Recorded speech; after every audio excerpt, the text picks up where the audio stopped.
Today we're going to talk about the future of tennis. And we have a very impressive panel today, and we'll introduce them very shortly. I want to start by telling a quick story most of you are familiar with. After the big win, he got shouts from the crowd. "Nova, can you give us your shirt?" So he took the shirt and he threw the shirt to the crowd.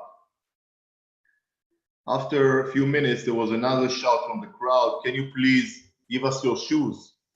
So he took his shoes and he was about to throw the shoes into the crowd. And then he stopped and he took the insole out and he threw the shoe without the insole. In the tunnel, one of the journalists approached him and asked him, "Why didn't you send the insole?" So he answered, "Are you crazy? This is my special weapon." Now, this is just the tip of the iceberg of what is going through in the world of sports in general. And today we're going to focus on tennis, which I think has its own unique challenges. And this is a picture I managed to get out of YouTube with insoles. I don't know if you can see. Few words about hype, just not everybody that has joined us. And I can see here people from the States, from Europe, even from the Far East, which is very late. Thank you very much for joining us. People from Israel. So a few words about hype. Just a few numbers. We have over 30,000 members on our ecosystem. We are the largest ecosystem for sports innovation, with activities around the world. This is the Spin Accelerator platform. We now signed the 11th accelerator, where in different parts of the world, from teams, clubs, universities. We have one in Loughborough University, one in Queensland University, FC Cologne, Shakhtar Donetsk, Fenerbahce, and many more, all working together to find, allocate, and work with the best startups in the world of sports. We now have over 10,000 startups registered on our platform. Some of our activities, we have the fund, which is investing in early stage startups. We have the top 50 program, which allocate every year the top 50 most innovative companies in the world of sports. We have Innovation League, which is we pick one club from every league, and we create a group of 10 clubs around the world which are working towards sorting their challenges. We work closely with brands all over the world to give them access to startups, to technology, to help them get to the next level as far as their innovation strategy is concerned. Some of our board members, you can see here, Gilo Epstein, Marketing Director of UEFA, Rod Nunner, Vice President of the Washington Redskins, senior people from Canal Plus, SAP, and more. If we look at sports startups, people think that sports startups is a niche. We can see how big this niche is. From fan engagement, this is the breakdown of the different segments of companies we have on our network. So fan engagement, esport and fantasy sport, wearables, VR, AR, training and coaching, media and digital, broadcasting, of course, and more. And just to mention that in less than 2 months, we have a huge event coming up, the Global Tennis Innovation Summit, which is taking place in the O2, just alongside the ATP finals. This will take place on the 16th of November. That's the morning of the Friday, just before the semi-final and the final of the ATP in London, in the O2 Arena. And we're expecting the industry leaders Anybody that's interested to know what's happening there in sports innovation will be there, including about 30 of the elite startups that will join us today. They will join us in this event. Today, we have 4 great industry leaders which are going to share a little bit of their vision of where the industry is going. And also we've invited 2 startups which will give like a quick appetizer of 2 minutes each of what is expected and what is happening to the game when we're looking at innovation. So we have the honor here to have Hans Martin, which is Global Manager from Racquet Sports at Wilson. We have Jean Leclercq, ex-Nike General Manager for tennis, which is also very much involved with the Hype Advisory Board and also leading a new venture now. We have Gerard, Klein, General Manager of Footwear for ASICS, great partner as well. And we also expecting Javier Guibert, which will join us hopefully a bit later from Babylon. So this is the lineup. And obviously the startups, as I mentioned earlier, we'll be able to hear them around the mid-session.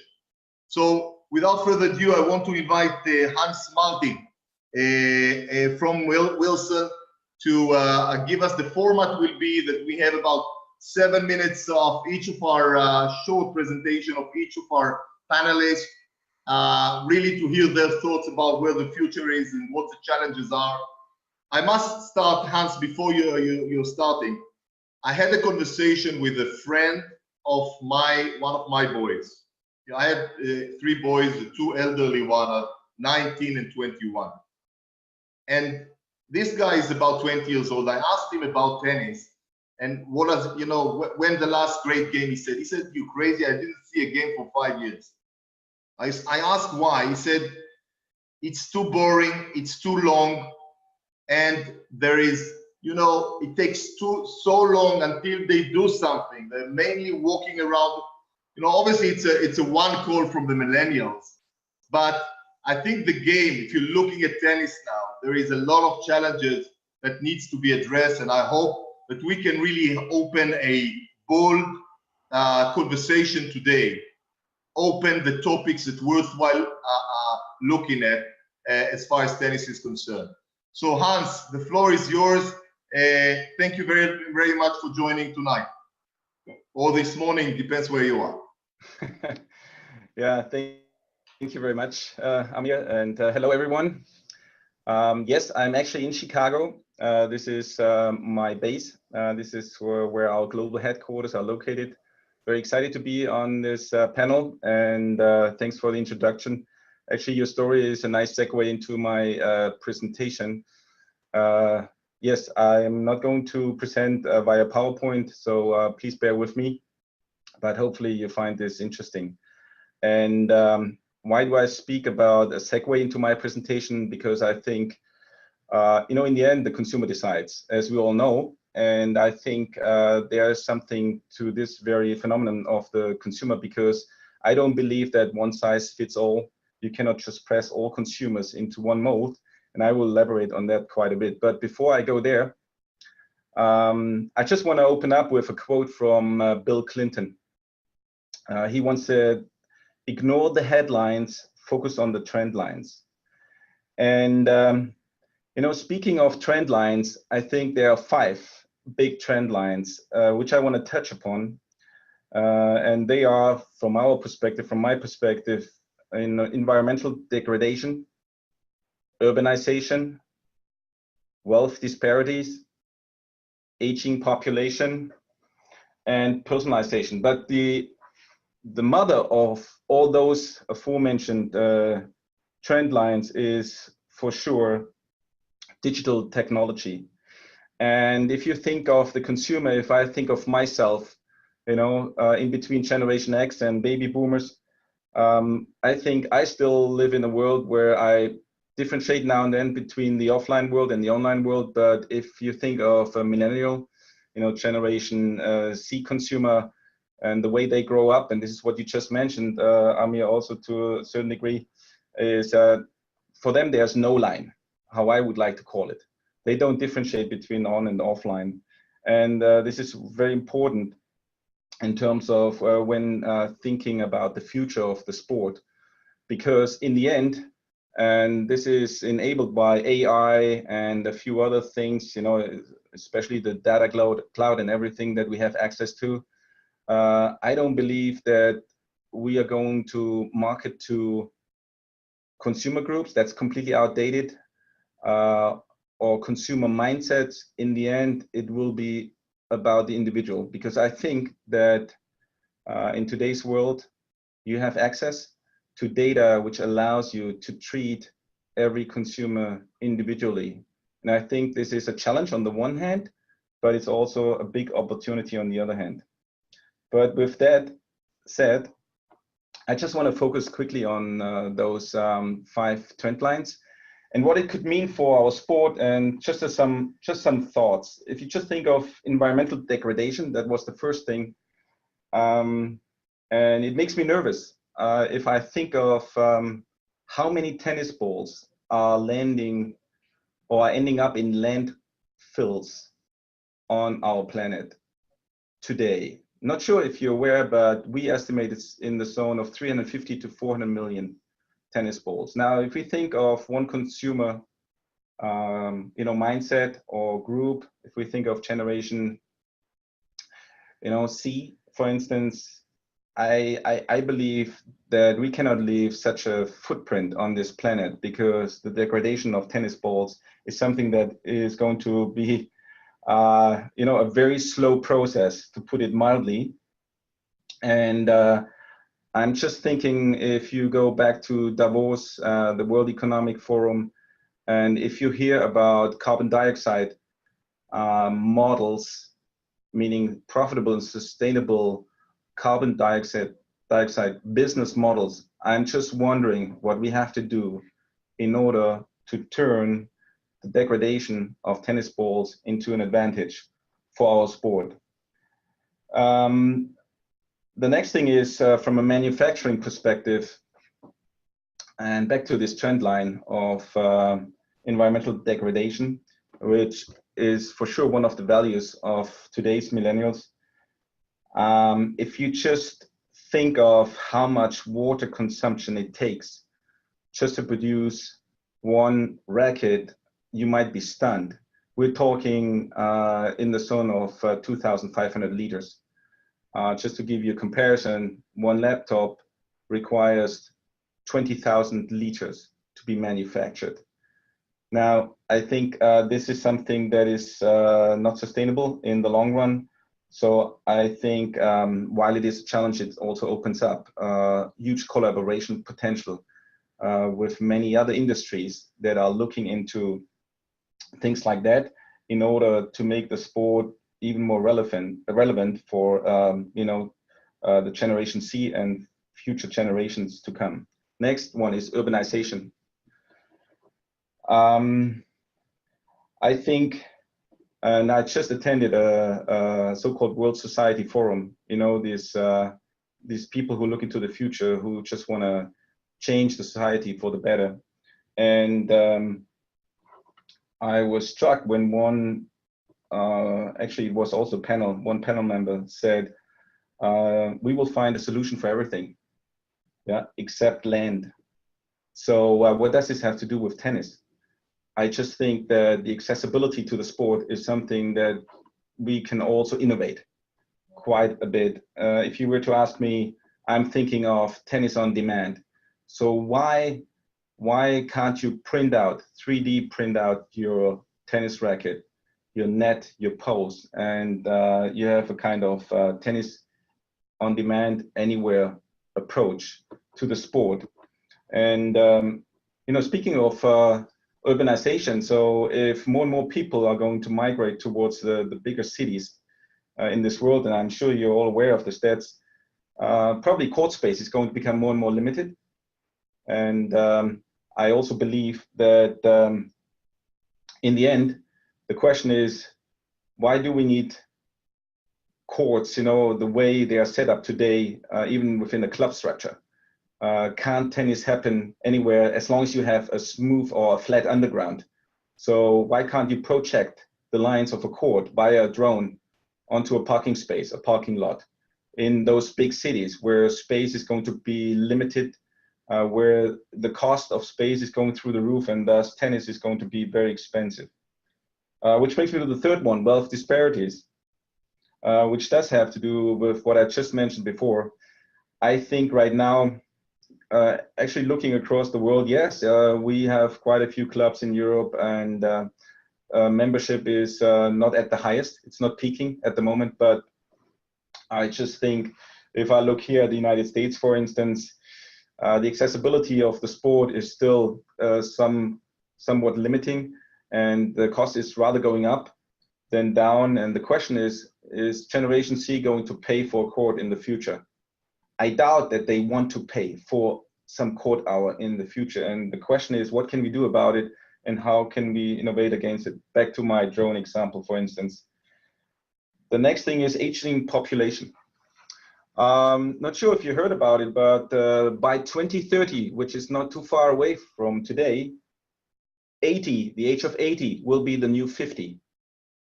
10 years from today, people, meaning kids who will get born then, will live between 200 and 300 years.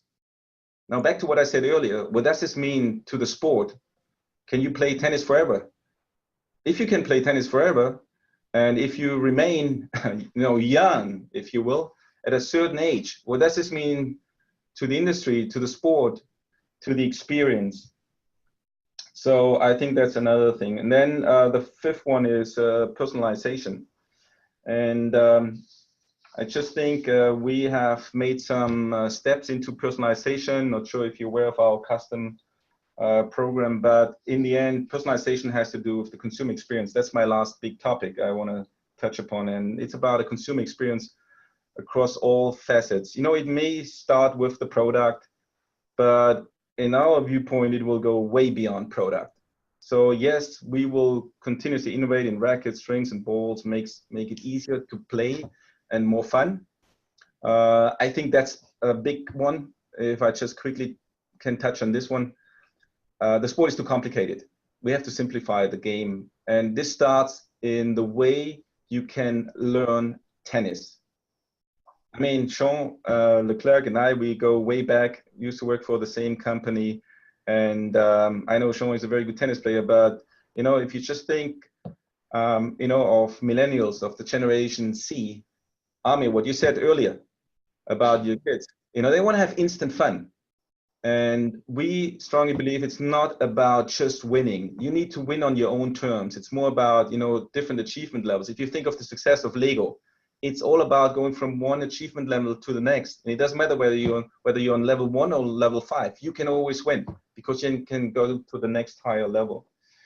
So speaking of services, I strongly believe, speaking of the industry, if we, and I can only speak for Wilson, if we just think that it is great to sell a few more rackets at hopefully a higher margin, we're not going to survive as a brand and as a company. I think back to the digital revolution and the technology and what's possible, I think that we have to look into other things like services, subscription models and things like that. So I think our business model needs to change. And the question is, how can you own the consumer experience? So does this mean if the consumer experience happens, on some kind of court or in a club, does our business model need to change in the way we approach, the sport and what we can bring to the sport apart from our products, and hopefully apart from some great stories, that we can somehow be part of this consumer experience, or even more so, or even completely own it.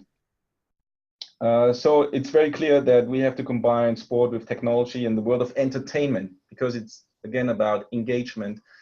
And I alluded to it a bit earlier, but I think it's very important that we see the player, and I'm not talking about, you know, world-class playing level, but on the other hand, the fan completely missed out on the fan and the fan experience and the way a fan who doesn't necessarily need to play tennis connects with the sport. If you just think of soccer, I mean, my God, we're living in the Stone Age, if you were to ask me. So the question is not sure. Have you ever played Top Golf? Top Golf is going through the roof here in the United States. It's all about an experience. You're socializing with your friends. You're trying to hit a target. You have some beers. You have kind of a barbecue. Yeah, you're hanging out with people you like, you want to be around with, and it's great. The next thing is, perhaps these apps. If you go to Grand Slam, we just had the U.S. Open. I think they are nice, but honestly, these apps are more for statisticians than anything else. People who love statistics, but it's not really engaging. So the question is, could we have apps for real-time tournament engagement? Which overall brings me to, just to sum it up, I think we have to bring the cool factor to the sport again. Yeah. During for baby boomer or Generation X consumer, when they experienced the sport, they thought it was pretty cool. We lost the cool factor. Two other things. I think we have to bring youth culture. Bjorn Borg was the coolest thing on earth. What do you mean? Correct. So we're lacking the cool factor. We're lacking, and I'm including Wilson, by the way. Yeah, we're lacking some more compelling stories that we have to tell. And I just think it is about the consumer experience overall. And I think if you just think of augmented reality and other things, I believe the way you see, hear, feel, everything, all those senses, we have to take them into consideration, because this will help us to transform a traditional game into more of an immersive passion. With that, I would like to close because I think my 7 minutes are up. I didn't watch the clock, so over too much. Hans Martin, I hope we could hear more, because this is really fascinating. I like the holistic approach. You touched so many points in terms of the future of the sport, from sustainability to the land, to glasses, perhaps I can imagine myself putting a glasses and playing somewhere without really needing a real reach, but still having an amazing experience by playing against some of the best players. Maybe the new upcoming star called Peloton company, and their new business model, where it's like Netflix model. Mm-hmm. Yeah, the company was worth just raised now in the company market cap of $4 billion for experience at home, where you're biking at home and then you can change the experience you're having. Yeah. And speaking about tennis and the potential here, you mentioned Stone Age. Not too long ago, tennis was the most innovative sport with the Hawkeye. 11 years ago, what happened? Hawkeye was still regarded one of the most innovative, stuff there was in sports. So, but fascinating. Thank you very much. Touching on the engagement side and the personalization, and of course the age, clubs of people over 80 which are still playing. I love it. Thank you very much for that. I want to move to Jean Leclercq. Please just unmute yourself. I'm glad I figured this one out. Here we go. Yeah, so we can hear you. Sorry, Hans Martin, I said I wouldn't do a deck, but I did a little deck. So, so here you go. It's very, very simple. Okay, just share your screen. Can you everybody see it? Please go ahead. Yeah, it's good. All right. So I just did a little thing on my thoughts in innovation in tennis in particular, and I just wanted to start with this: new, irreverence, technology is three words that are used all the time when it links to innovation. But really, they're not innovation at all. They're not innovation at all. They are ingredients of innovation, but I think sometimes there's a confusion that new is innovation, that irreverence can be innovation and technology can be innovation. I just want to show one example of the great history of tennis. Some of the guys might remember Mike Fispach here with his double string rackets. Okay, so double string racket. It was new, it was totally irreverent, it was technology, but it wasn't innovation because it didn't do good to the game. And it was banned from the game because as a result, it was hurting the game. It was making the game less interesting. In making him win, and go back to what Hans Martin was saying, there's a whole thing, and even more today, about what does an innovation, what does work do to the place around you, to the people around you, and how do you make your sports or whatever activity better through the innovation. So that's an example of something that seemed innovative, but actually was not. And when I talk about innovation, what I think is these two words that are critical is hyper relevance, and that's to player. So hyper relevance is sometimes is innovation that work are solving a very specific problem or specific desire from consumers. They are very, very pointed. Again, they cannot solve every problem for everything. They're very good at solving one problem. We're talking about Hawkeye. Hawkeye is great because it solved one problem, which is the refereeing in all the big tournaments. So it's very, very pointed to one need, and the need of the Hawkeye is a great thing about innovation because it solved one of the biggest issue in tennis, which was endless conversation and fights between umpires and player about whether the ball was good or not. What's great about this innovation as well is Hawkeye is not perfect. Everybody knows it has a margin of error, but everybody accepts it as a decision. So it's a great innovation because it served players and it served the game, which leads me to the next thing, which is hyper reverence to the game. We always talk about irreverence. I think innovation is the contrary. It's hyper reverence to the game and to everything that is done. So it's a focus and love for what actually is being done and what's being served to people.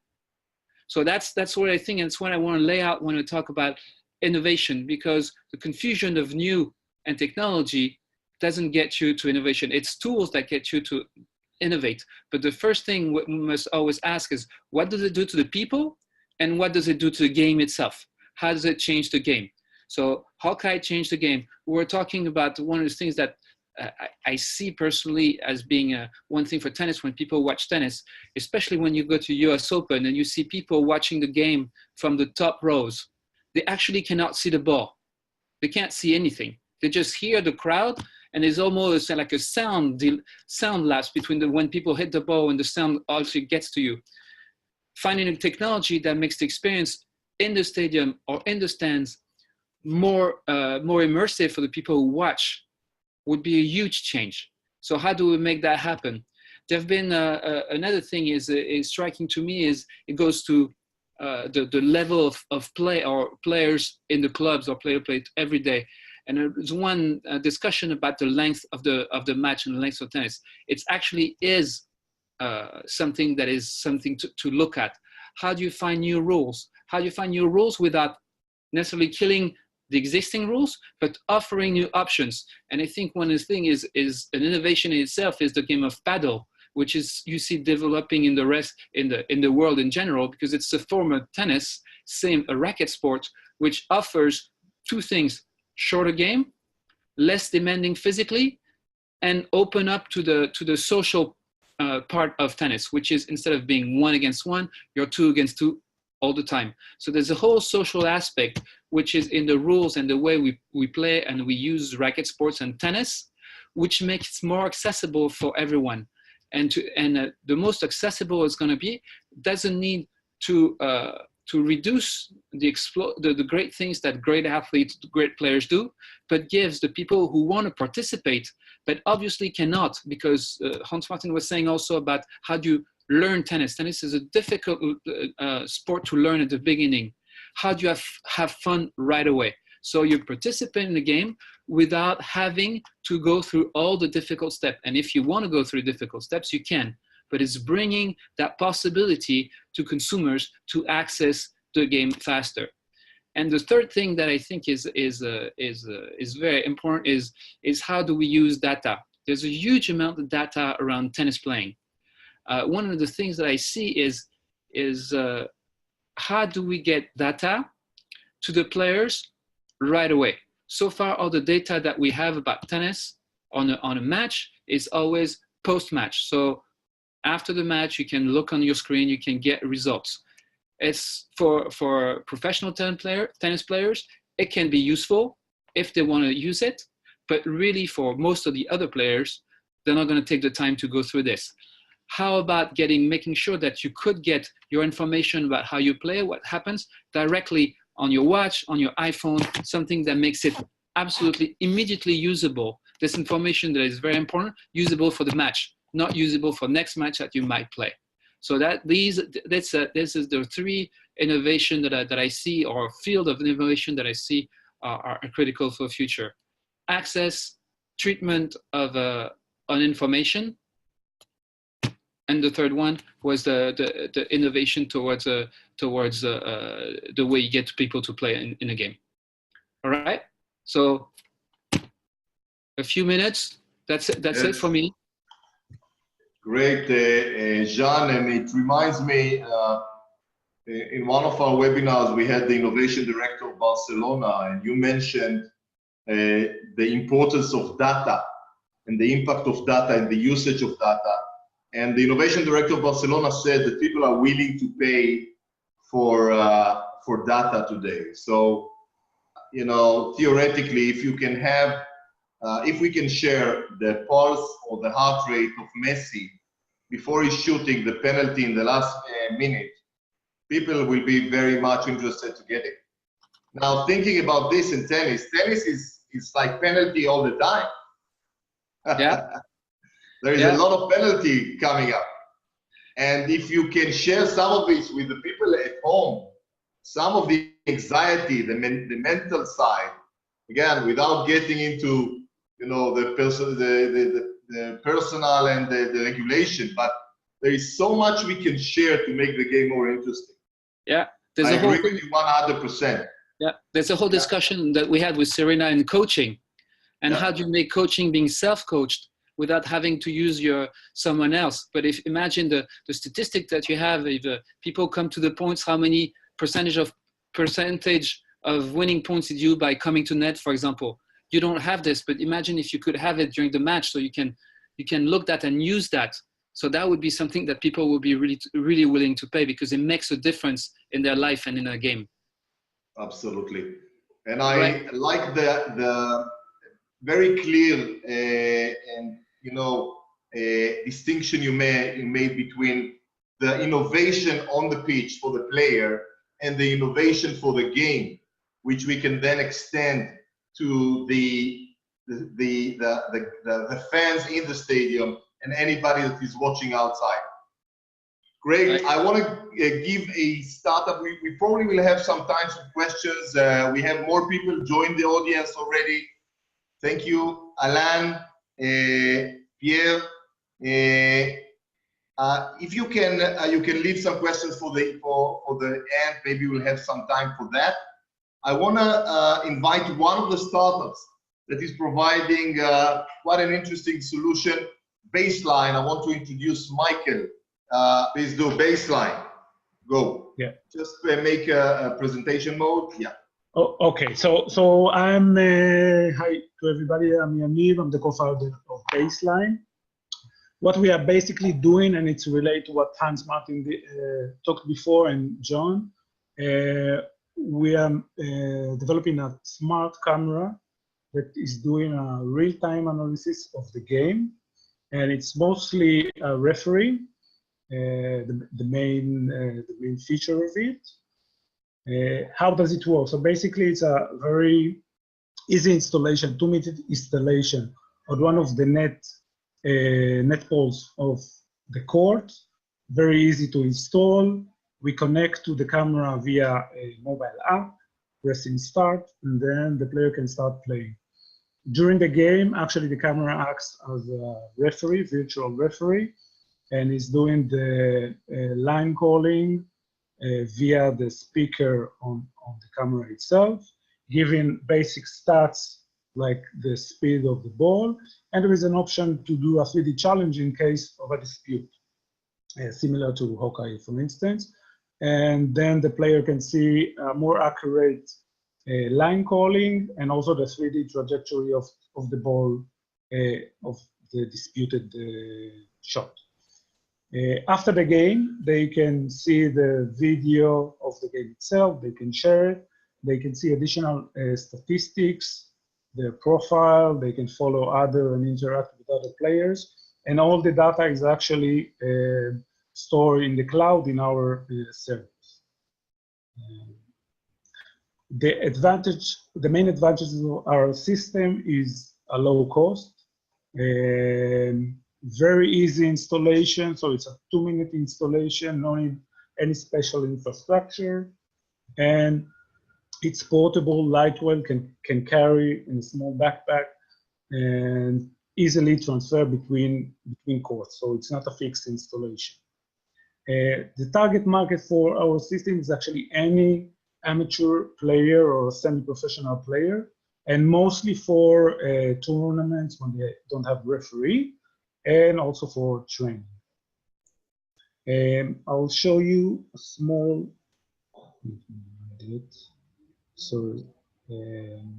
example what the camera actually sees. So you can see here the camera sees the full court. We are tracking both of the players, detecting the ball and tracking it. And then we're doing all the calculation of the trajectory, the 3D trajectory of the ball. And as you can see here, we display it in 3D animation. And we also can do the line calling calculation, the speed, and the net clearance, of course. Excellent. Go back to PowerPoint. And this is the interface for the system. So the player can log in, and not only the players, but also the audience can log in as guests and see the statistics and the line calling of the game. They can see in, out, or net. There is the option of the challenge here. So they press the challenge button, doing the calculation, and they can see the 3D animation of the last stroke. They can see the statistics of both of the players, like the percentage of ball in, average speed, distance run, and so on. Okay. We have much more, but this is basically it. This is the system. Thank you very much. Thanks, Yaniv, thank you very much. Very powerful, and I think this is something that just gives us an idea of what is happening in the game, and bearing in mind that this is something that can also allow you to share it online and to create some kind of social and engagement.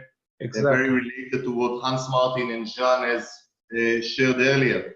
So without further ado, we are going to talk to Gerard Klein in Holland. Are you there, Gerard? Yes, I'm here. Absolutely. Welcome. Yes, thanks for inviting me. I think I'm speaking on behalf of ASICS, and we focus mainly on the footwear. So of course, there's the whole equipment, but the footwear is our expertise. So as of January 1st, Mr. Djokovic doesn't need special insoles anymore because he's playing on ASICS now. You were waiting for 30 points or for 45 minutes to say that. Very good. Yeah, exactly. That slide is not necessary anymore. No, it has been very nice challenge to work with him actually on his footwear, and we have really been able to provide him with excellent gear now, and it shows in the results, I would say. No, but I think also for us, tennis is one of our authentic sport categories that we are really strong in, and of course we love the game to stay relevant for the new generations, because that is important also for our business. I truly believe that it's a lot about what my the previous speakers already talked about a lot. The fan engagement, is super important. I think when the fan engagement goes up, participation will go up as well. If people really see something exciting on television, right? So they want to do it themselves as well. And the more exciting that can become because of all of the data-driven evolutions that are there, or basically entertainment elements, that will definitely help the game. We did a lot of focus groups as well with younger generations, and I also agree with Juan with the good examples that we actually see in padel. It's almost like you want almost padel to take over the world, and I'm not sure if everybody is familiar with the game of padel. But it is tackling so many challenges that tennis is facing, right? The game is faster. There is basically, because the ball doesn't go outside the field so quickly because you're playing with glass walls. That there's less resting in between every game, right? Which is, I think, also something which is so old-fashioned. Also, there could be a faster counting system, right? I think also for the future, going to be something like rally point system, like we saw in volleyball, right? That really speeded up the game and made it much more interesting for people to watch it. I think also like padel, it's answering that need for more fun and more social fun. Like Johan also said, it's played with doubles, but also if I go to a padel club, there's music. Basically, people are playing with light effects, when people are actually playing. So it is not such a silence, please type of environment the whole time, which is, I think, much more answering also to younger generations. So the experience is much more focused on fun instead of on be quiet, right? Also, the game is more compact, smaller courts, which also allows it to be easier to set it up, for example, in street environments, what Hans Martin was talking about, right? If you can make a cage with a small padel court, that is much easier to install in urban situations than a full-size tennis court with all the extra space that is needed around it for the balls. I think also in the entertainment level, why the need of linesmen is still there, right? Like, can it be something that lights up from the ground that directly gives you sound effects? That it just speeds up the whole game and makes it less formal and more fun, basically. That's basically from an experience point of view, and I know in Spain, it's already, padel is overtaking tennis popularity-wise. France, it is growing super fast. Italy, it's growing. I'm based in the Netherlands. It's slowly growing. I hope basically that this can be an impulse for younger generations to continue racket sport, right? So, and that everybody somehow can find ways to make tennis / padel more entertaining, more fun, and faster, basically, for young generation. Now, also what it basically puts up a challenge for ASICS regarding footwear is also that people can play padel with more versatile footwear. So it needs to be durable, and of course, their grip is very important. However, also people want to have more fun, and they see it more as a sport that they do in between other sports. So I think the future will be, for the new generation, be more on versatile wear and versatile gear to play padel or tennis in as a wish. There will always be semi-professional dedicated players, but I think that population might shrink heavily.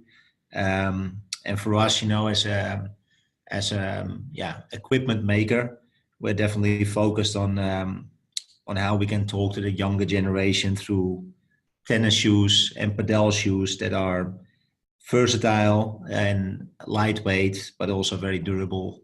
And of course, we are looking into customization options as well, since the people want to have fun basically during the game and with their gear.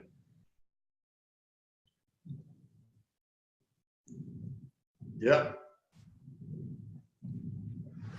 So yeah, that's in a nutshell basically for me, how we are actually looking at the sport, as a company, and are super interested to see how it evolves. However, participation is declining already many years in a row. Tennis shoe sales are declining many years in a row as a total market. And of course, this is a dangerous trend that we would love to see turning around. And I think that's a good discussion here. It kind of like the game needs to be more exciting to experience, and hopefully tennis, the participation will go up, but therefore we need to make it more social and fun and faster and easier entry. And I think that's also what padel also offers. It's much easier to step in without being super well trained, and basically have instant fun basically. Faster, more social, and more fun. Yeah.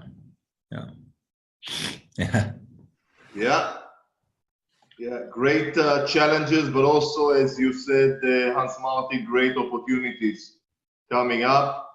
Gerard, always intrigued to hear what you had to say, and I'm sure that the opportunities are coming up now in this game and in padel, and in the end of the day, everybody will need a good shoe to play with.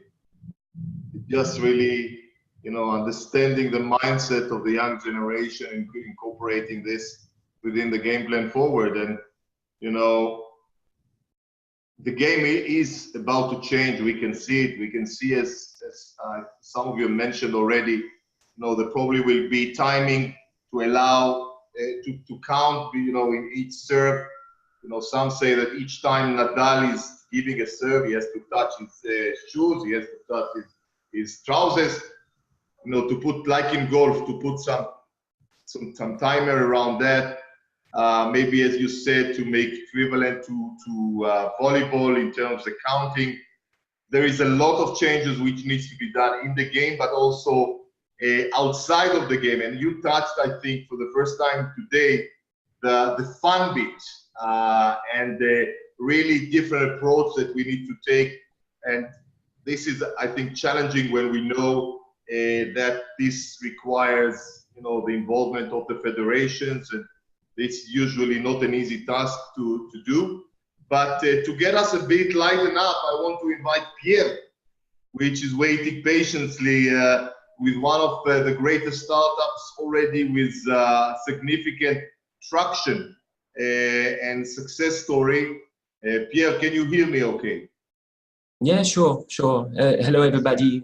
Good evening or good afternoon. You can share your screen, maybe? Okay. Very Excellent. good. Okay. Go ahead. So, first of all, hello, everybody. First of all, that was very, very interesting to hear all of you.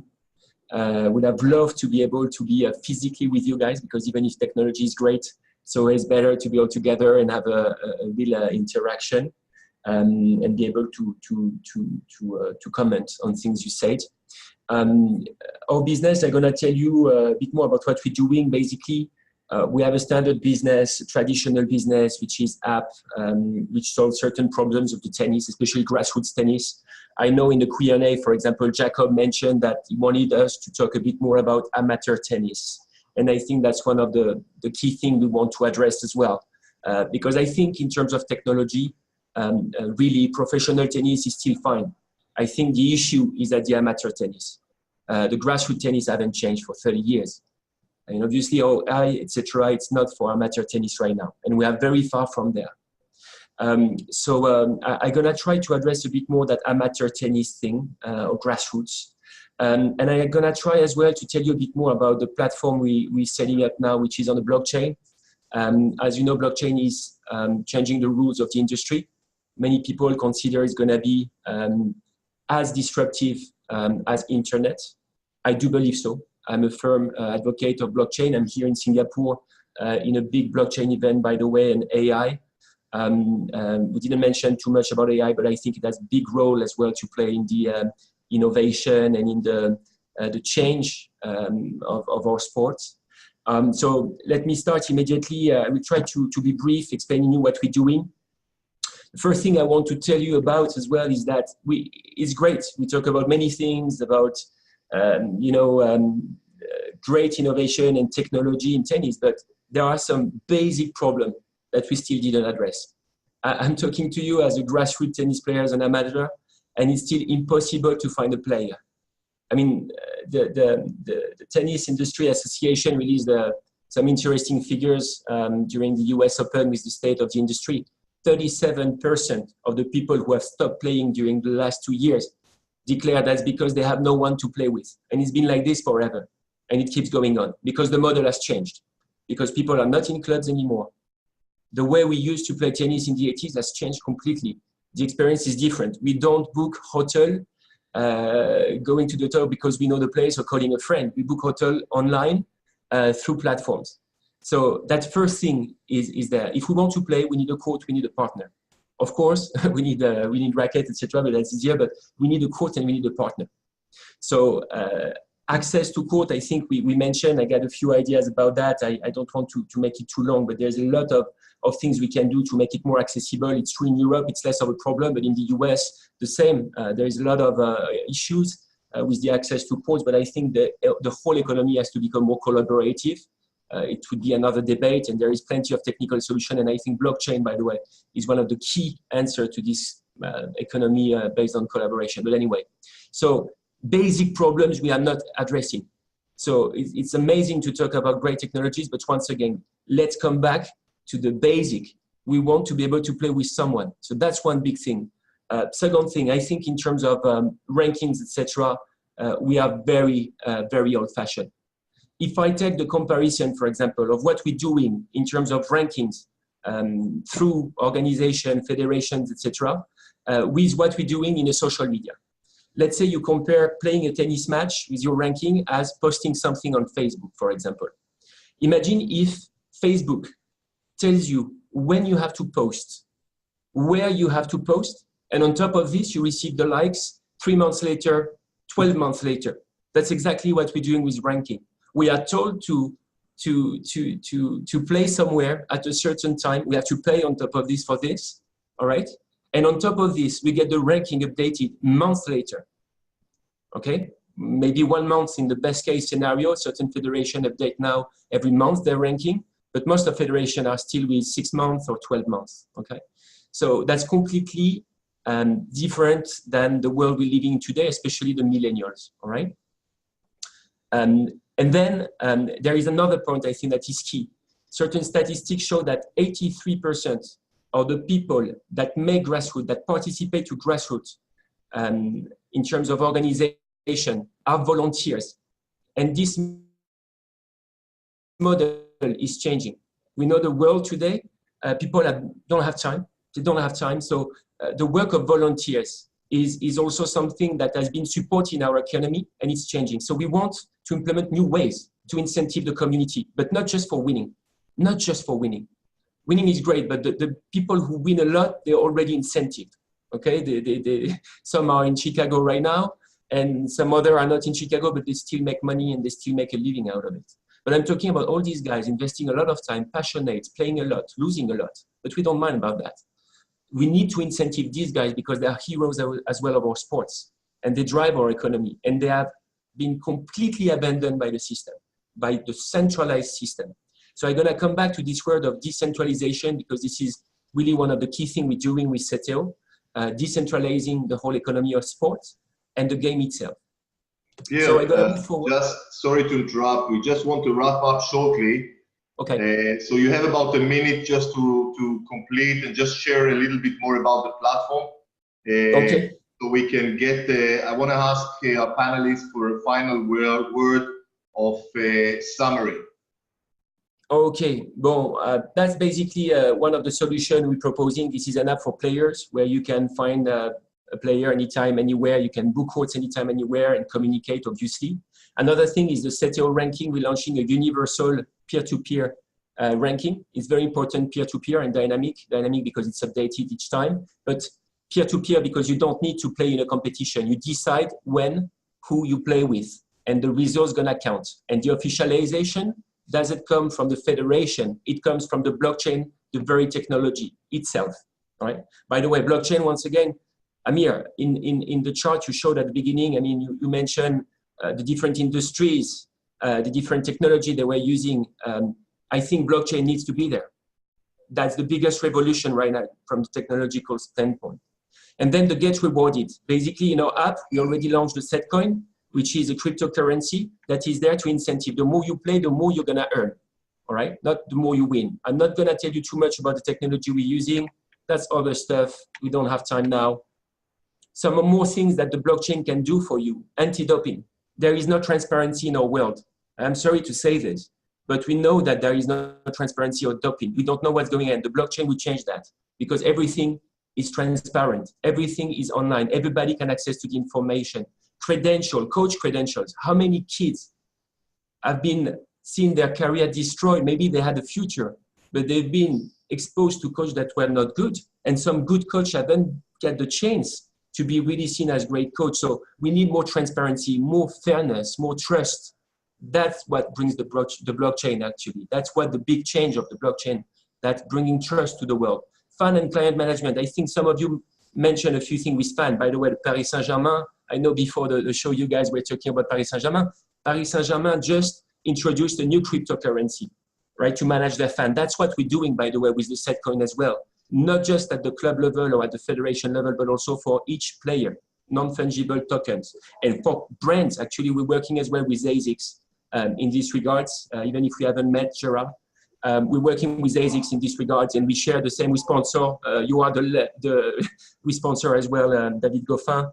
We're going to do things with him in Tokyo in 1 week and with ASICS as well, because there's a lot to be done. One thing is to understand from a brand standpoint, who is your best buyer? But that's not the most important. You need to understand what they're doing, when they're playing, who is the biggest player, the different things they're doing, who is the guy who posts a lot, and you can incentive them based on this. It's not just about who's buying. So this, the blockchain can do as well for you, and we can offer you these things, by the way, to brands and many organizations. And then the financing and the discovering on young talents, this is as well completely opaque. I think there's a lot of young players that needs to be financed and they don't get through this because, once again, of the centralization. You can imagine creating tokens for young talents, and the tokens are sold directly by these young guys, addressing directly the community. I finish with one thing, which is very important. And I promise, Amir, I stop there. I got so many things to say, but I will stop there. Identity is the key. It's very good to collect data, and I agree with you. And by the way, the blockchain there again is great. But the problem is that the data is distributed in so many apps, exactly like communities. Everything is fragmented. So if you have data, first of all, you need to be able to analyze them. At the amateur level, it's not easy because it's not like pros. We don't have everything in one place. So if you have data on the, sorry for all the brands here. If you have data on the Babola app, if you have data on the Play sites, if you have data on other devices, they're not all together because there is not one place where they are and a place that you can trust. And that's what blockchain does. And that's actually what we're doing. That's why we're building this platform that is open source for the entire economy. And open source means this must be collaborative. We must collaborate all together. And that's, I think, the future. And that's what I would be very happy to talk to you about further in the next meeting. So thank you very much. I was a bit long, but so much I want to say, and thank you very much, everybody. That was very interesting to hear from you. And hopefully I meet some of you very soon in person. Thank you very much, Pierre. And I must say, I love your energy. And I think this is the kind of disruptive energy we need in tennis. And this is, I think, what we are hoping to see from more and more companies and more startups in this industry. And I think also the platform and taking into account the solution we saw earlier with Baseline and the solution that you're providing as a platform with a blockchain, with the social side and the fun side. There is so much to do in this industry. I want to wrap up by giving our panelists just a quick summary. And if it's okay, Hans Martin, we give you the honor just to summarize what is your, I would say, key takings from today. I have unmuted. So yes.